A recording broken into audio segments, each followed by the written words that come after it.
Hello, everyone. Today, we will listen to a story about a woman's adultery. For most men, having a lover for a wife is a secret. But I knew about my wife's cheating. I knew that behind my back, she was having an affair with my boss who was 20 years older than her.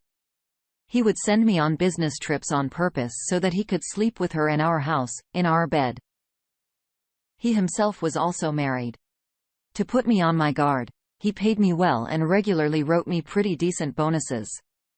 And half the office knew about it and kept quiet. What betrayed my wife was her best friend who had been covering for her the whole time. I was amazed at how good an actress my wife was. Despite the fact that our son was 8 years old, her having sex with another man was not embarrassing at all. My first urge was to beat my lover and kick the unfaithful wife out of the house, but I held back. I remembered that revenge is a dish to be served cold. I waited 3 whole years. I pretended not to notice anything, worked hard, tried as much as possible to gain the chief's trust and put his guard down. In the meantime, I was already preparing escape routes and ground for a landing. Secretly from his wife, I built a house in another city, which he registered in my sister's name. I was stealing and saving money for the rest of my life. And one day, I struck a blow that no one expected. I simply handed over a very profitable project to a competitor for a tidy sum, as well as all the details of hidden grey transactions to the tax authorities and to the Department for Combating Economic Crimes. I told my wife that I knew about her cheating with my boss when they came to search the firm and seized all the documentation. She kneeled and cried, saying that she had tried for us and that she was disgusted by all this. I also told her lover's wife about the affair, who had nothing to hold on to with this old bankrupt macho. She filed for divorce. Then I found out that he had died of a heart attack in the hospital. And I didn't feel sorry for him. For revenge, for 3 years, I played the role of a loving, naive, full husband, and faithful as a dog employee. Now I have a house, a common-law wife, an accountant from that firm, and a small auto parts store. My son lives with us and my ex is still alone. Once a month, I transfer some money to her, so she doesn't starve to death. Comments: Yona, you actually sold your wife. Knowing and hoarding the money you got because of your wife. Not because you are such a good specialist, it does not do you credit. No divorce, not act like a pimp. You both decided to improve your financial situation at the expense of the chief. So why would he take revenge? He was paying both of you. Yuri, I've noticed only women judge. The dog is treated like a dog, and she doesn't deserve any money. Author. Am I the one who sold her out? She's the one who sold everything and trampled all my feelings and faith. She was no longer my wife, my woman, or even my person. All these 3 years, I have been the object of ridicule and humiliation and lies. By what writer are you calling me to conscience? Did she have an ounce of conscience when she betrayed me? Did this have a conscience when he meddled in someone else's family?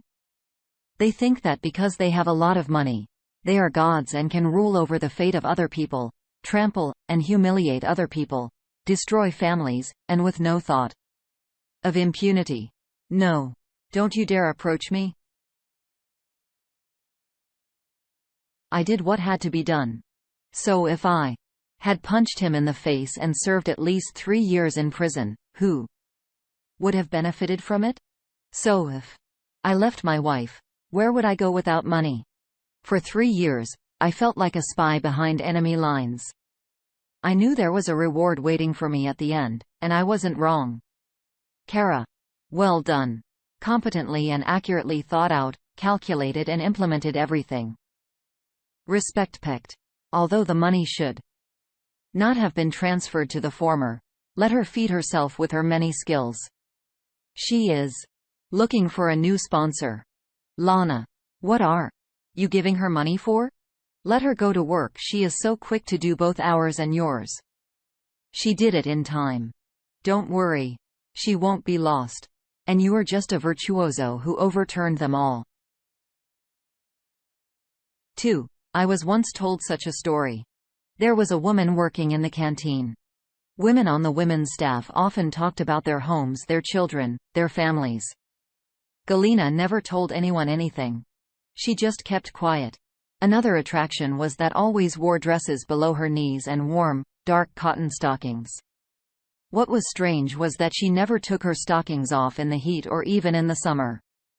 One day Galina and Natalia were put on the same night shift to bake for the morning to bake confectionery in the morning. The women did an excellent job and sat down for tea and cookies. Natasha was a talkative person and talked about her husband and children.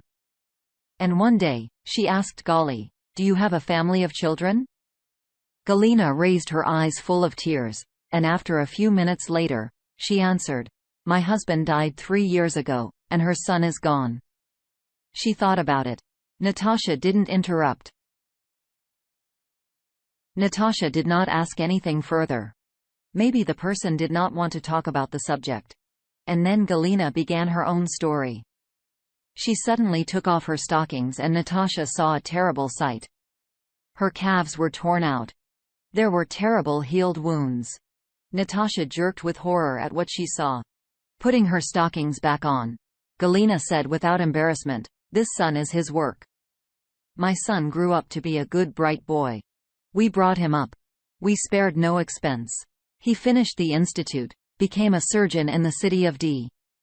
He lives well and has built a big house, but this profession changed him. He became something gloomy, cruel, greedy, and avaricious for money. He saw me less often. What did he need an old mother for? My husband died, and my son stopped talking to me. And then one day, he called and said, 'Come and see me right away. I'm going to live abroad to say goodbye.' I was surprised at his hospitality and said I would be at 18 o'clock. He promised to meet me. It so happened that I arrived not at 6 p.m., but at 3 p.m. I didn't call him back. I thought it would be a surprise. I took a cab to his fancy house, rang the bell. Number 1 opened. I had my own key. So I went in. I put my bags in the pantry. There were 2 sheepdogs running around the house. They greeted me friendly and lay on the floor in the hallway. I walked through the huge, gorgeous house and thought, if this is how they live, why would they go abroad? Suddenly a car pulled up and I hid behind the thick velvet brown curtains for a surprise. My son didn't come in alone, but with a man, carrying a rug. I wondered why he needed a rug. The dogs were in the hallway and didn't give away my presence. My son and the man put the rug down.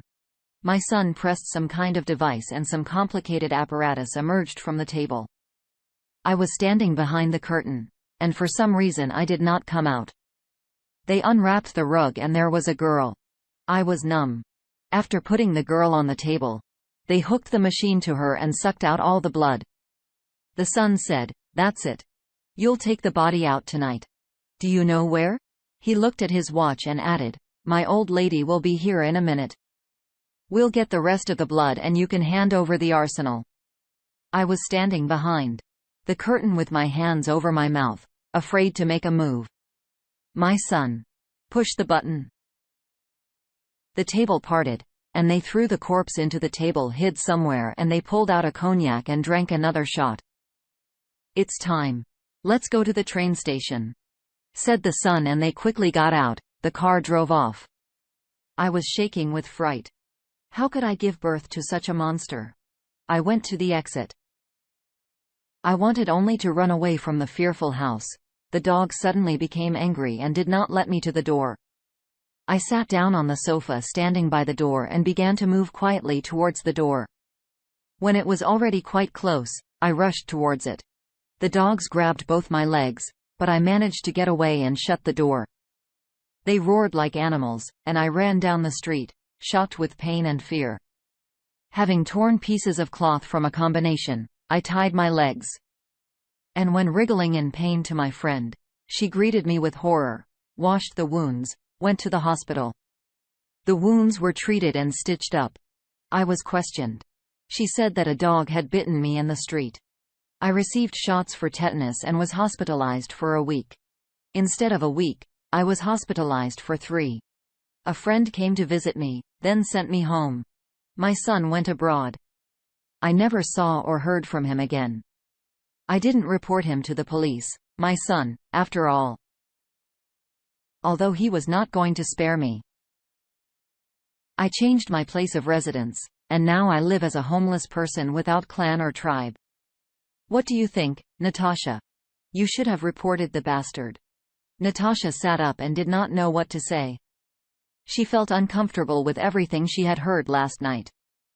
That was why Galina wore stockings and was withdrawn. Paul woman, Natasha thought. 3 months later, an elderly woman knocked at the investigator's door. She somehow tiredly sat down in a chair and put an envelope on the table. "Don't ask me anything," she said sadly. "I described everything. Find him, punish him." She got up and left the office. 2 weeks later Galia died and did not take the secret of her son with her. A criminal case was opened for the letter. Galina's son was found through Interpol, and after a long investigation was sentenced to 14 years with confiscation of property. Who knows if that's a little or a lot? I think it's a little. Many years later, I remembered this sad story and told it to you.